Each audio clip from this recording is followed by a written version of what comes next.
दोस्तों, स्वागत है हमारे YouTube चैनल स्टोरी टाइम पर। इस कहानी का पिछला एपिसोड अगर आपने अभी तक नहीं देखा है, हमने ऊपर उसका लिंक दिया हुआ है, तो जाइए फटाफट उसे देखिए, तब आपको ये कहानी अच्छे से समझ आएगी। अगर आपको इस कहानी की सारी कहानी का एपिसोड बैक टू बैक मिलती रहे तो हमारे चैनल को सब्सक्राइब करें ताकि हर कहानी के नोटिफिकेशन आपको मिल सके। चलिए शुरू करते हैं। पुरानी दिल्ली का भूतिया सफर, एक रोंगटे खड़े कर देने वाली कहानी। दिल्ली, यह शहर जितना आधुनिक है उतना ही इसके अतीत में दफन कई अनसुलझे रहस्य हैं। इसकी पुरानी गलियां और ऐतिहासिक इमारतें अनगिनत कहानियों की गवाह हैं। लेकिन कुछ कहानियां ऐसी होती हैं जो समय के साथ धुंधली नहीं होती, बल्कि और भी डरावनी बन जाती हैं। राहुल और ध्रुव, दो जासूस जो भूतों और रहस्यमय हत्याओं के मामलों को सुलझाने में माहिर थे, इस बार एक नई चुनौती के सामने खड़े थे। एक मामला जो उन्हें दिल्ली के दिल में छुपे अंधकार में अतीत में ले जाने वाला था। पुरानी दिल्ली के चांदनी चौक के पास स्थित शाहजहानी कोठी एक समय पर शाही ठिकाना हुआ करती थी।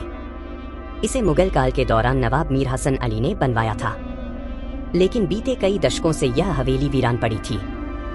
स्थानीय लोगों का मानना था कि वहां रात के समय अजीब घटनाएं होती हैं, दरवाजे अपने आप खुलते बंद होते हैं, कोई गहरी सांस लेता हुआ महसूस होता है और कभी कभी सफेद साया बालकनी में खड़ा नजर आता है।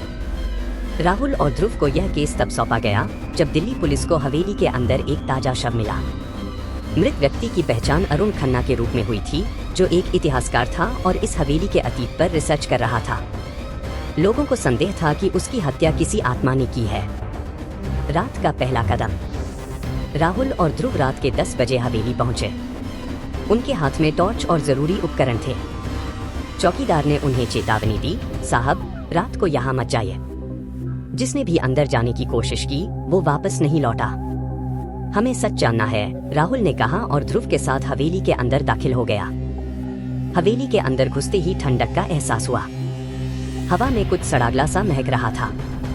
टॉर्च की रोशनी में उन्होंने देखा कि दीवारों पर पुरानी तस्वीरें टंगी थीं, जिनमें से कुछ फटी हुई थी।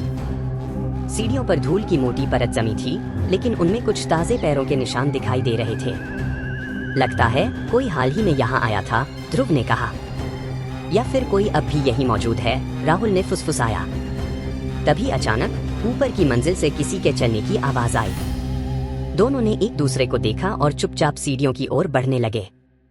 सीढ़ियों के ऊपर पहुंचकर उन्होंने देखा कि एक पुराना झूमर धीरे धीरे हिल रहा था, जैसे अभी अभी कोई गुजरा हो। तभी एक किताब जमीन पर गिरी। ध्रुव ने झुककर उसे उठाया। उसकी जिल्द बेहद पुरानी थी और उस पर सुनहरे अक्षरों में लिखा था, नवाब मीर हसन अली। यही इस जगह का मालिक था, राहुल ने बुदबुदाया। तभी एक सर्द हवा का झोंका आया और कमरे की खिड़कियां जोर जोर से खुलने लगी। अचानक एक गहरी और कराहती हुई आवाज गूंज उठी, मुझे इंसाफ चाहिए, मुझे इंसाफ चाहिए। दोनों का खून जम गया। ध्रुव ने तेजी से इधर उधर देखा, लेकिन वहां कोई नहीं था। तभी एक आईने में परछाई दिखी। एक आदमी सफेद कपड़ों में खड़ा था, उसकी आंखें काली और गहरी थी। कौन हो तुम? राहुल ने हिम्मत जुटाकर पूछा। मैं इस हवेली का असली मालिक, मुझे मेरे हत्यारों से बदला चाहिए। राहुल और ध्रुव ने मामले की गहराई में जाने का फैसला किया। उन्होंने पुराने दस्तावेज खंगाले और पाया कि नवाब मीर हसन अली की 1857 के विद्रोह के दौरान हत्या कर दी गई थी, लेकिन उसके शव का कोई पता नहीं चला था। दोनों ने हवेली के तहखाने की जांच करने का सोचा। तहखाने में पहुंचने पर उन्होंने देखा कि जमीन पर एक बड़ा सा निशान था, जैसे किसी ने वहां कुछ दबाया हो। ध्रुव ने जल्दी से फावड़ा उठाया और खुदाई शुरू कर दी। कुछ मिनटों की खुदाई के बाद एक कंकाल निकला। उसके पास ही एक पुरानी तलवार भी पड़ी थी, जिस पर खून के धब्बे थे। शायद यही नवाब मीर हसन अली का शव है, राहुल ने कहा। जैसे ही उन्होंने कंकाल को छुआ, हवेली में फिर से ठंडी हवा चलने लगी। वही परछाई फिर से सामने आई, लेकिन इस बार उसकी आंखों में कृतज्ञता थी। अब मेरी आत्मा मुक्त होगी, शुक्रिया। इसके बाद हवेली में होने वाली रहस्यमय घटनाएं बंद हो गईं। लेकिन जैसे ही राहुल और ध्रुव बाहर निकले, उन्हें दरवाजे पर एक पत्र मिला, जिस पर लिखा था, अगर नवाब की हत्या के पीछे का असली मास्टरमाइंड जानना चाहते हो तो लाल कुएं तक जाओ। अगले एपिसोड में जारी रहेगा।